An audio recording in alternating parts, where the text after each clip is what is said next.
GDP figures out moments ago, had last half hour, 116. Here's the Wall Street Journal headline: economy grew at 3.0 in the second quarter. That's higher than was predicted. And Sean and Dan and I are very bullish on the prospect of greater growth, although I'm getting texts from people telling me that's not going to happen. We'll see. Those must be the experts. Exactly. The experts. Yeah. I feel bad. Yeah. There are some signs. We'll get to it. Okay. Do we have the CNBC reaction to the growth figures? I think we do. If we do, play that. If not, tell me we don't, and I'll move on. Up 3%. Up 3%. Better than expected. That would be the highest level since the third quarter of 24, when it was up 3.1%. On the consumption side, up 1.4, very close to estimates. Up 1.4 would be the best since the last quarter of 24. All right. Scott Bessent met with the Chinese yesterday. Hey, Mark, I'm sorry. I just one quick point here that I just want to make sure I'm on the record on. When OMB and everybody talked about one big beautiful bill, et cetera, they talked about potential, what they believed the long-term growth of GDP would be. And they were mocked and ridiculed for greater than what most people believed, expectations and predictions would give you.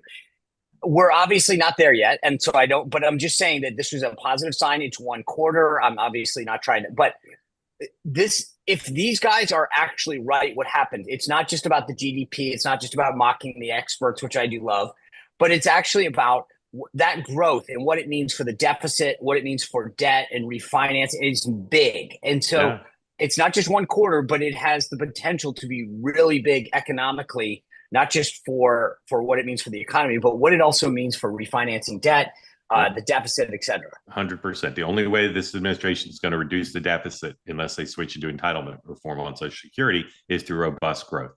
That's the way Bill Clinton did it. He raised taxes too. This administration won't do that. So the big building blocks of the economy, right? It's what's going on with trade, what's going on with energy at home and abroad, what's going on with the American domestic economy.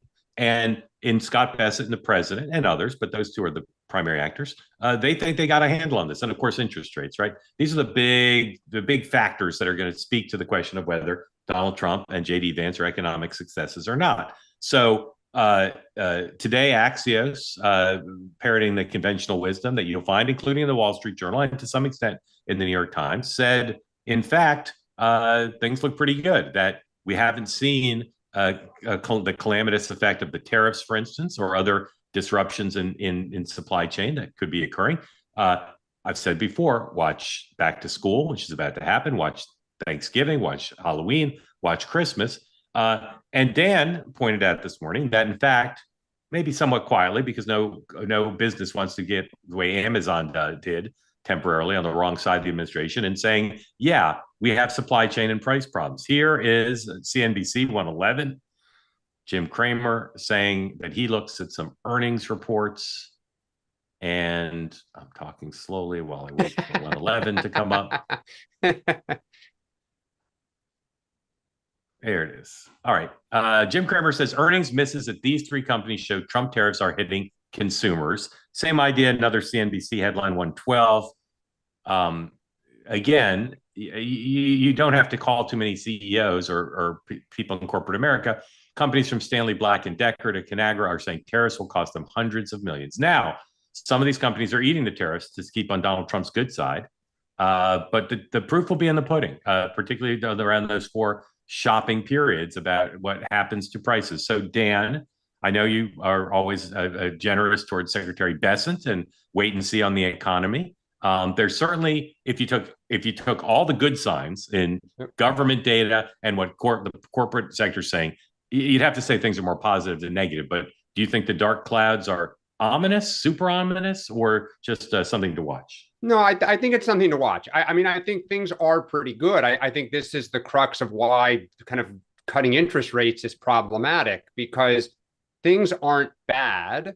But on the other hand, there are worrying signs. I mean, the bottom line is if you have 15% tariffs, 10% tariffs, 25% tariffs, I think we just put on India this morning, at some point that begins to show up on a bottom line, and you can only eat costs for so long before you have to kind of cross a bridge of, are we truly going to start going, into our savings, or are we going to have to start laying people off, raise prices, some combination thereof? So I mean, look, so far they're landing the plane, they're threading the needle, I guess is a better analogy, but it's not smooth sailing. Sean, we're dealing with two deadlines, looming deadlines that are, days and a week away. One is the tariff deadline for the countries that haven't signed deals, and the other is the president's ticking clock on 10 days with Russia. Here's a development that relates in some ways to both. 202, just announced moments ago, higher tariff on India because of their purchase of Russian energy. Trump announced a 25% tariff on India starting Friday, unspecified penalties for buying Russian energy. Again, that correlates with the more with the tariff deadline than it does with the Russian sanctions deadline. But obviously, whether the Russian sanctions bring Putin to the table or not, this is going to cause some issues with energy distribution and prices. So, Sean, how do you see these two deadlines potentially affecting the macro U.S. economy? Good question. One, I think this one's a little bit different because it's retaliatory, not part of the August 1st deadline, which everyone's going to get their letter, as the president said. And I don't think there's going to be that many more that get in under the deadline. That being said, Lutnick made it very clear that once you get your letter, you can get in the queue to work it down to probably closer to 15%. Essence said the same thing yesterday as well. So, look, I assume, we've talked about this before, that a lot of what we expect August 1st is baked in. And maybe there's a little disruption, but I think most of it is baked in on August 1st. And we'll see country by country try to whittle their number down. I think that's separate than the Russia number, because the issue, that the concern that I have is the people that potentially face secondary tariffs, India, Iran, China, probably North Korea, like that are going to face stuff because of dealing with Russia. There's two issues. One, how much trade would we do with them anyway? B, does that disrupt any sort of, we talked about this yesterday with China. Like this bleeds into a whole nother diplomatic issue. So I'm more concerned about it diplomatically than I am economically on that front. The August 1st one, I think it's coming. If you're not one of the big countries, you're going to get in a queue and you'll slowly whittle down a rate, and we'll go from there. But I do think that's baked in. Want more great clips like that? I've got an idea. Hit the subscribe button, be part of the Two-Way community, never miss a clip. And you can always watch our full episodes, join them live, go to twoway.tv.